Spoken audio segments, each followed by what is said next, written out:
This episode of AMSAtv is proudly brought to you by the Medical School's Outcomes Database Project, hosted by Medical Deans Australia and New Zealand. Welcome to this episode of AMSAtv. This year, hundreds of medical students may miss out on internships in Australia. AMS has been running a comprehensive campaign on this issue. Today, we'll be talking to Professor Leslie Ann Hawthorne, who's conducted research into the intentions and interaction of international medical students in the Australian healthcare system. Professor Hawthorne utilises data from the Medical Students Outcome Database, the world's first national longitudinal tracking program for the educational and career trajectories of medical students. Every medical school in Australia and New Zealand participates in the MSOD, and its data is useful for medical workforce planning to prevent and manage crises like we currently face.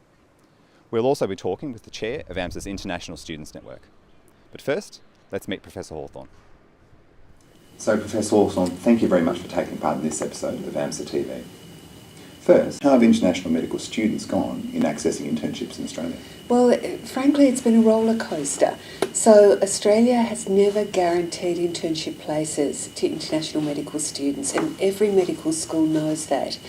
However, in the past decade, we've had shortages of students to fill those places.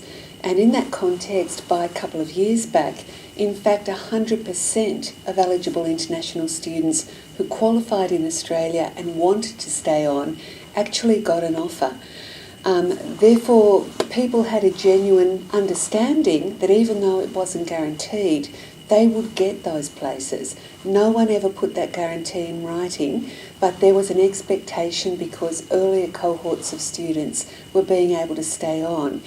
And that's become very problematic because now we're in the middle of the crunch time where we've got what's termed the tsunami of domestic medical student graduates needing to get guaranteed places at a time where suddenly international students are fearful it won't be possible for them.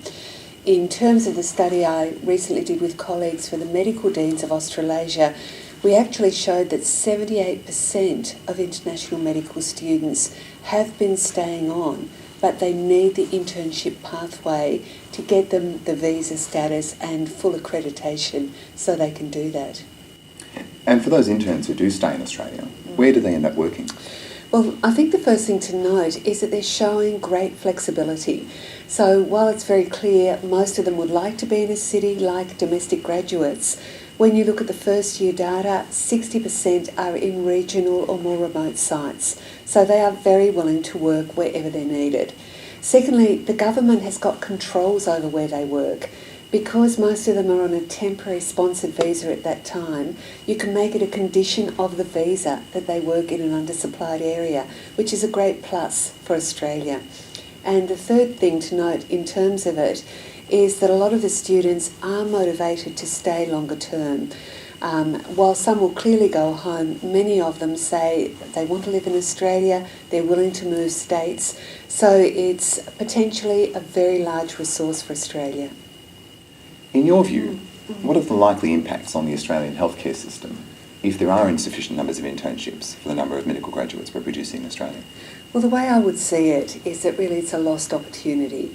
So basically, Australia is in a situation where importing every 5 years at least around 20,000 international medical graduates.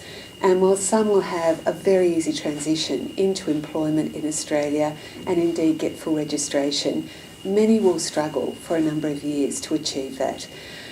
By contrast, we know from the research we've done that international students are highly acceptable to local medical employers.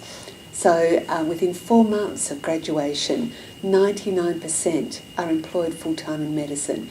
That's virtually identical to the Australian-born. Secondly, they've self-funded to meet Australian medical accreditation norms. And in addition to that, they're young. So the average age is about 24. Their productivity over a lifetime, if they stay in Australia, seems likely to be very substantial, whereas the average international medical graduate might arrive at about the age of 40 years and then take quite some time to get through the accreditation hurdles. And what are the impacts to the Australian tertiary education system? Many universities in Australia have medical schools which are highly dependent on international students for their basic resourcing and indeed to support the funding for the courses for all students. There is typically about a third of the student body who are international students. They pay, as we know, around $200,000 or more in fees over the life of their course. So that's an enormous resource to cross-subsidise the training, the infrastructure and the quality of the curriculum for all the students involved. Medical deans are deeply concerned, without question, that if there aren't going to be internships available for international students, they might choose to enrol elsewhere. And I certainly know from work I do globally that governments in Singapore and New Zealand, for example, are very interested in recruiting our international medical students who've qualified in Australia if we don't have the places to help them stay on. So, Professor Hawthorne, do you think the current practice of employing overseas trained doctors to fill positions in hospitals is sustainable? In the interim, we cannot negate how important those international medical graduates are, or their willingness to work often in very remote sites with poor infrastructure. The issue really is that everyone needs that 12-month supervised practice place. They have a very valid argument to say they also deserve such places because they're fully qualified, even though perhaps not fully registered in Australia. They are often here on a permanent resident basis. Some are citizens, and some have taken years to pass the AMC exams to get full registration. At the very end of those years, they need that 12-month period of supervised practice. And it's most unfortunate that because of the lack of places, there is now a competition between two very important groups. Thank you very much, Professor Hawthorne, for your time today. Much appreciated. My pleasure. Thank you.